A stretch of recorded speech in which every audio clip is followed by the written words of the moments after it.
Now, Michigan Reimagined with Chris Buck.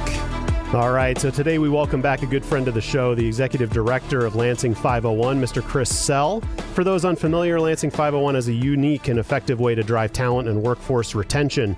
And today we'll discuss the 2021 schedule and the effects of the pandemic. Welcome to the show, Chris. Hey, thank you, Chris. Appreciate you having me on. Well, like I mentioned in the intro, you've been a friend of Michigan Reimagined. But for those who aren't familiar with Lansing 501 and its story, can you please share just a little bit about your organization and what you're setting out to do? Absolutely. Lansing 501 was founded just over 5 years ago now. We're a local nonprofit organization with a mission of attracting and retaining emerging talent to the region. And we do that really through place-based marketing initiatives, programming, and dynamic events. The intent is to kind of showcase the best of Lansing to Lansing's future. And for 5 years now, we've been pursuing that mission and vision. Each year we've been scaling and growing, and even in the last year or so with, the challenges that we and everyone else face, I think we're able to kind of pivot and do some really interesting things that'll bring some long-term sustainability and growth to the organization. So pre-pandemic, can you give the listeners just kind of an understanding of what a typical summer program might look like? What kind of events do you have? What kind of turnout do you get? What kinds of things would an attendee see? Yeah, you bet. We got our start doing programming specifically for interns employed by our corporate partners and employer partners in the region. And we always understood that to be kind of a captive, unique audience that sometimes is forgotten about. And the truth of it was we were bringing in hundreds, if not thousands, of young, talented employees here for the summer. And many of them weren't originally from the area, or maybe had never been to the area before.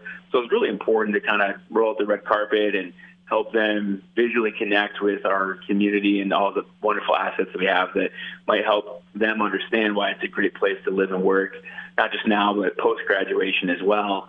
And so each year we scaled that and grew to the point where we're welcoming really everyone, but certainly young professionals, full-time folks, interns, co-ops, you name it. And that grew into what we now refer to the Summer Showcase Series.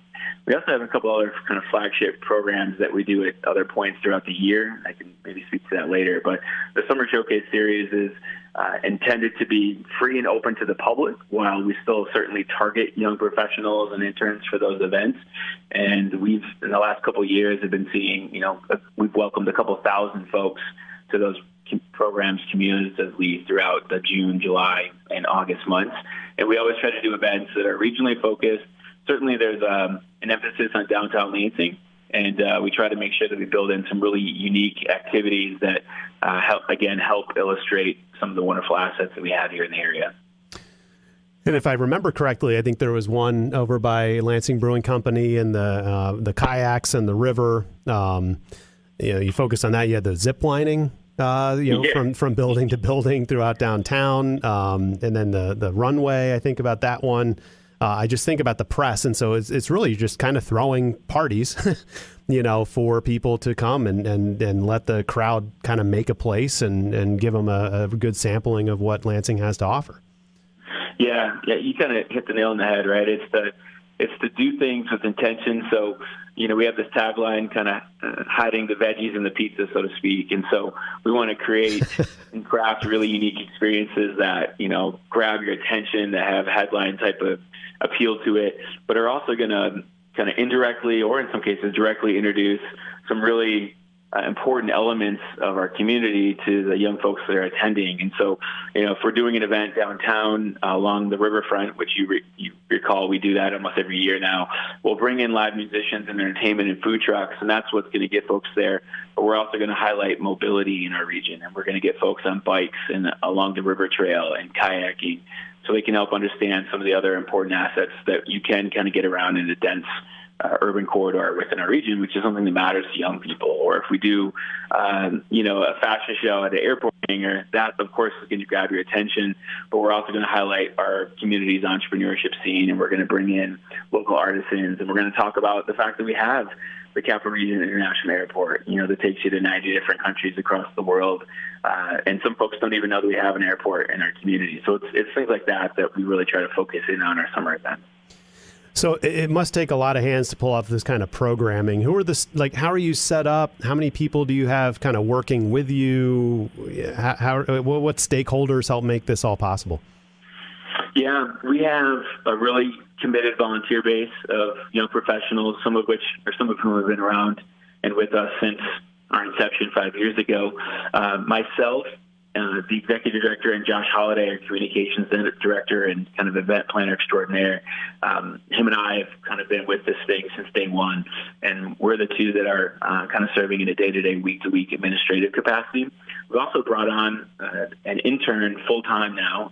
Well, I shouldn't say full-time. She's with us part-time, but we've been able to keep her for 3 years now, formerly at Michigan State, and then just recently graduated with her master's at U of M. She's taking the lead on her community outreach and some of our assessment and evaluation work, and she also takes the lead on our grant writing and our grant reporting. And grant funding has become an important piece to our kind of fiscal puzzle, if you will. You mentioned what are the other stakeholders. So certainly where do we get the most of our funding? Beyond grants, it's the corporate partnerships. So most of the region's largest employers are working with us, supporting us, and funding us to in turn provide that value-added programming for all the young professionals and emerging professionals in our area. And so we're thrilled to have their support, and that list has been, 20, 25 companies strong for several years now. So what effects did the pandemic have on the 2020 calendar? I know it's ancient history, but I kind of lost track, and maybe the listeners have too. What did you do to pivot, as you mentioned earlier, to get programming to happen during a pandemic? Yeah, it was devastating. Just like for everyone else, our corporate support went down by like 55%.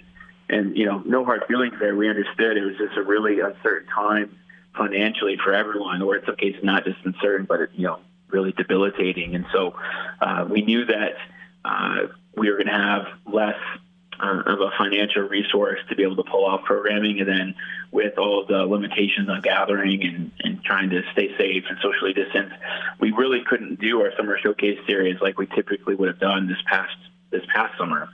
And so we did an event almost a year ago now. In fact, just over a year ago, it would have been May 1st of 2020. We did a virtual live-a-thon where we raised money for 10 different local nonprofit cultural destinations. We commissioned musicians to do virtual concert that night. We also were able to highlight some of the local businesses, and that was kind of our way of giving back and try to help provide visibility to the folks that were hurting most.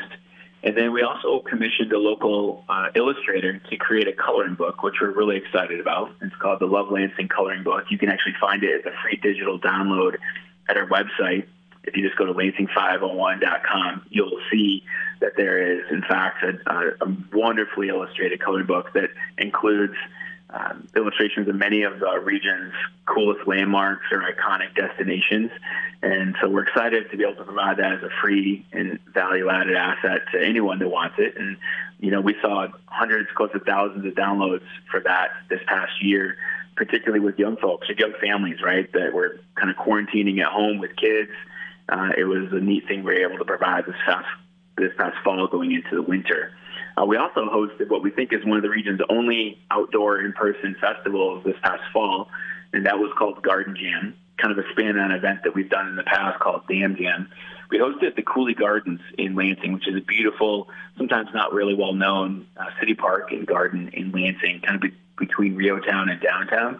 And we brought in different musicians 4 different nights in a row, and cumulatively across 4 days on that long weekend, we welcomed, approximately 750 people to that event.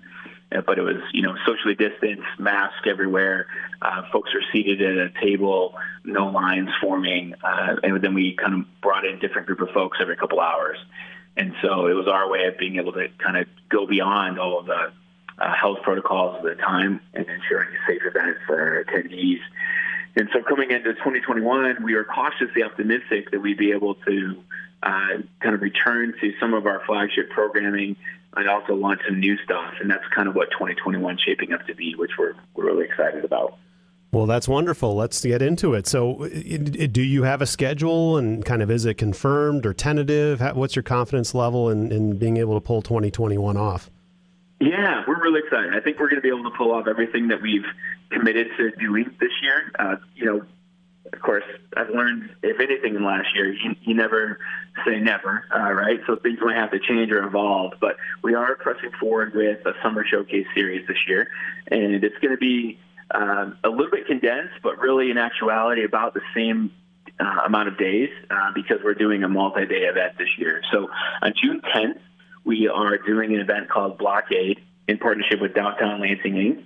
And during that event, we're actually closing down 3 blocks of Washington Square in downtown Lansing and activating the street with tons of larger-than-life installations, pop-up shops, vendors, artists, musicians, and some other activities to kind of showcase that pedestrian mall that's like a focal point of downtown Lansing. And we are going to leverage the social district that was recently approved by the City of Lansing Council.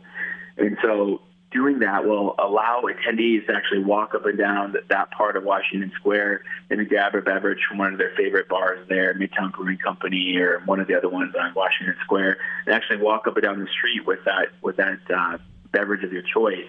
And we think it's just going to add to the vibrancy and kind of the cool open-air festival vibe that we'll be doing for that event. There will be, like I said, multiple musicians playing. So instead of like a stationary concert, imagine walking around Epcot at Disney World, and every country you get to has got new music, new art, new stuff on the sidewalk and along the streets that kind of captures your imagination. And so it's really intended to bring support and visibility to our brick-and-mortar downtown local businesses, hence the name Blockade. And so we're really excited about that event. And, again, that's going to be here before you know it. That's happening Thursday, June 10th, starting, of course, at 5:01 p.m., going until, I believe, 11 p.m. that night. That will be followed a month later by the kind of reincarnation of the event called Dam Jam that we've done in years past along the riverfront downtown Lansing.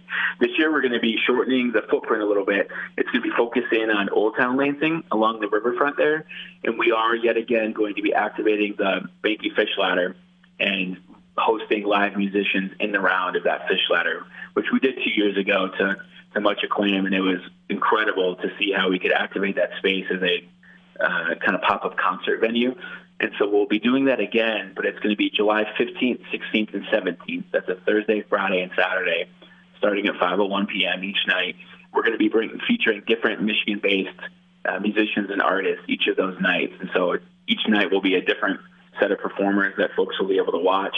We're going to be adhering to all the public health guidelines and protocols at the time, both at the municipal and state, national level. So we're not quite sure how many folks will be in that space or allowed at one time. But we do know that we're going to be following all the guidelines that are in place in July at the moment of that event. But it's going to, again, give a lot of focus to kayaking and the riverfront trail and mobility. So you'll be able to get on boats. You're going to be able to get up and down the river trail. You're going to be able to take in some amazing music and artisan vendors, food trucks, you name it. We'll have it just like we've done in years past. And really excited about the prospect of being able to do that multiple days in a row. And so if you can't get there Thursday night, no worries. We'll have something there for you Friday and Saturday as well. And then the last part of our Summer Showcase series, we've typically done something exclusively for the interns employed by our sponsoring companies at the beginning of August before our interns depart for wherever they came. We know this year a lot of our company partners are reporting strong intern hiring. However, a lot of those internships, as you can imagine, are going to be hosted virtually this summer. And so because of that, we're not sure how many interns are going to be actually living in Lansing. So we're still debating about what that program might look like. We're hopeful that we can provide some type of in-person activity in August that would be available to interns and maybe all the young professionals employed by our sponsoring employer partners this year. So that's what we're looking at for our summer series right now. Fantastic. So the June event, was that just Thursday, June 10th, or does that spill into the weekend as well? It's just Thursday, June 10th, just one night. On Washington Square, Blockade. All right, that sounds great. And you mentioned earlier on, just so our listeners know for sure, I mean, because there's a lot of great information, so Lansing501.com? Yeah. Lansing501.com, it was a website we put a big investment in about a year and a half ago. And so we really have positioned it as the front door to our community for any young professional that's thinking about living or working in the area, or maybe, if you're a recruiter and you want to send a resource to someone to try to sell them on the Lansing region, this is the place to do that. It's really visually stimulating, got amazing photography, and we've got content that kind of speaks to all the different facets of the region that a young adult might care about when they're making that decision about where they want to live and work. And so you can find all this information there. And real quick, Chris, I just want to mention, in the last couple of months, we also have partnered with and kind of acquired the Grand River Connection event series. So that's one of our other flagship programs that's new to us, hosted underneath the Lansing 501 umbrella. And it's carrying on the legacy of being our local community's young professional networking group. And it's still taking place on the fourth Tuesday of every month. And right now we're doing it virtually instead of in person. And so each month we're featuring a different business leader or civic leader to kind of speak to a topic that really matters to this audience. So we've hosted Representative Sarah Anthony talking about our region's diversity. We hosted a Capital Area Housing Partnership. Just a few last week or so, we hosted the MSU Federal Credit Union Financial Education Team to talk about kind of financial tips for young professionals. And so we're going to be doing that going forward, again, every fourth Tuesday of the month. And this is a free monthly programming series that's available to anyone, of course, marketed towards young professionals, but we don't define that, right? So if you're young at heart and you're a little bit older than me, don't worry, it'll work great. Fantastic. Well, thanks for sharing all of that. The website will get you anything you need to know. Grand River Connections, now part of Lansing 501. Mr. Chris Sell, the Executive Director of Lansing 501, on the phone with us today. Thanks for joining us today, Chris. Thanks, Chris. Really appreciate it.